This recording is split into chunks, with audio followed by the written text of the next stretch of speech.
I'm really proud of our guys for competing. I like playing Iona.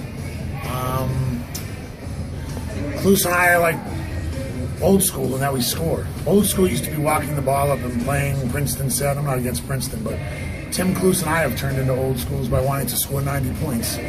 Welcome to 2015. So it was a great game. I always like playing Iona. They got really good guys. Lowry and I have a little camaraderie in the thing, and without AJ, I knew somebody was going to step up, so it doesn't have anything to do with the game, and he'll be back. I talked to him afterwards. I said, hey, missing a game? We've all missed a game.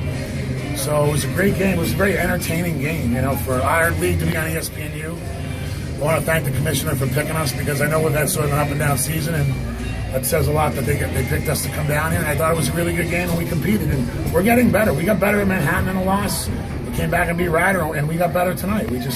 I know everybody wants to win, but we're like playing hard and fighting, and different guys are stepping up, and it was just a really good game. I'll take any questions. What do you think about the kid Casimir? He's only 5'10", he's able to score in a lot of He scored a lot from the free throw line. Yeah.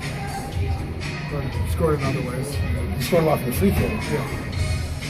What do you think of him as a player? I think he's a good player. I think Casimir's a really good freshman. He's being facetious. Yeah, I got it. I mean, he's all right. I mean, the guy's probably rookie of the year, I would have to say, with how many rookie of the weeks he's gotten. Casimir is one of the best rookies out there. Like I said, I knew somebody was going to step up. I knew Lowry would do it. It's the 7th time this year we've given up a 1 second on the clock three. I'm trying everything I can. Our 3-point defense has to get better. But Casimir is really good, but some other guys stepped up. I thought they had a couple of big tip outs. By the guy Hines tipped it out. And see, that's those things that don't show up, but those were huge plays when he tipped it out. But yeah, Casimir, I'm really kidding. He's probably rookie of the year. He's really good. Well, you played well. Was it a bit of a missed opportunity when you have Williams and English both on the lineup, and you had a chance to win? I don't know. We have Emo Silas and Brett Bisping out. Is that a missed opportunity? Fair question. Good. Next. So shades of the Ryder game, taking the technical to get the team going? I wouldn't say that. I just thought we got fouled down there, and we didn't get it down this end, and I didn't curse or anything. I just said I'm just going to call it both ways, and I don't mind getting a tee. The good news is I said, hey, I said my piece, let's have a good game, and they did. You don't think he timed the technical for it, didn't he? I don't. I asked. He said he was showing me up, so I'll go back and review it. Right now the kids are down, so I don't want to beat them up and ask them what happened. I really went down there and said we played really well. And like I said, to your point earlier, without English, the first couple of games without a guy, teams are going to step up. Just ask Stony Brook what happened to them when Albany went down there in the first game without Hooley. But they got him coming back. And Williams is my favorite player. He's one of those guys that just does damage to us all year. I mean, the last couple of years, Williams has just been one of those guys and they're going to get him back for the tourney. So Steve's got Manhattan playing well, but to me, Cluse scores the most points right now, and they're playing really well. And we battled them. We tried every defense, but those 2 rebounds we missed, and Hines tipped them out. You got to get those, but no quit. Really proud of our kids. Coach, you had an 8-1 run in the last couple of minutes. How'd you feel about that? It was good. No, it was real. That's what I mean. In other words, I'm happy because we made it a game, and when you make it a game, then you have a chance to win.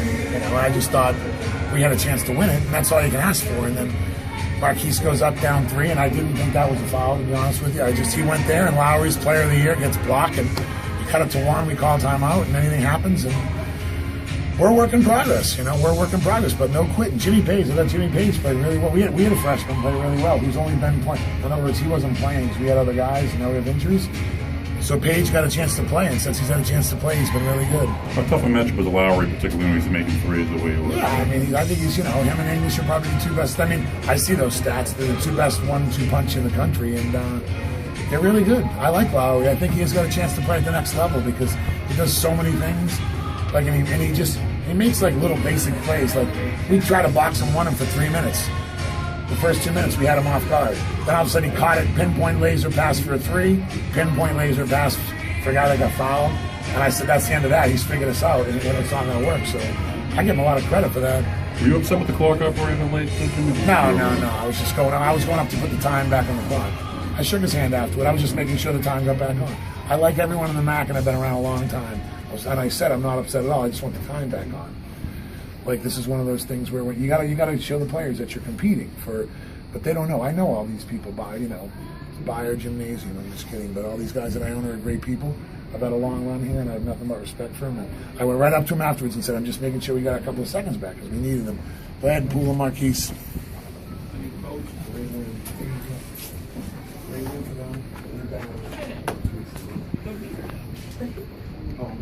What makes this team so tough to guard even when they have Williams and English on the lineup? They're all scorers. They can all shoot the ball.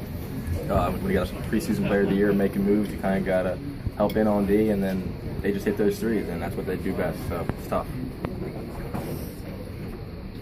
Rob, you got back in the game. You had a nice run the last couple of minutes, 8-1 run. How'd you feel about that? Oh, it was great. I thought we had them. Did a couple of rebounds that, like I said, Hines hit out, and if we had those, I think we got a chance to tie it up or maybe take the lead. But he's a scrappy player, and that's what he does well, and we couldn't get those rebounds. It's tough. Marquis, how did you guys get back in the game down 13 in the second half? Don't quit. We got to fight. We picked up full court, 55 trap, and we got a couple of stops or made a miss and hit some points. When you found out English wasn't going to play, did that change the way you prepared for them very much, or did it change? No, not at all. I mean, even though he's a stud, they got other studs off the bench. I mean, Iona recruits that well. So coach said someone else is going to step up for them. I think we knew that was going to happen. I mean, they can all score 20 at any given night, and that's what happened. He even stepped up. He hit a couple of big shots in the beginning, and they all could shoot. We battled. How was the team in the locker room right now? Are they down, or they feel good about staying this close? How do you, everybody gets down when they lose, but we gotta stay strong and move on to the next game. Do you sense your team coming into form a little bit down the stretch now? Yeah. Thank you, guys. Thanks, guys. Thanks.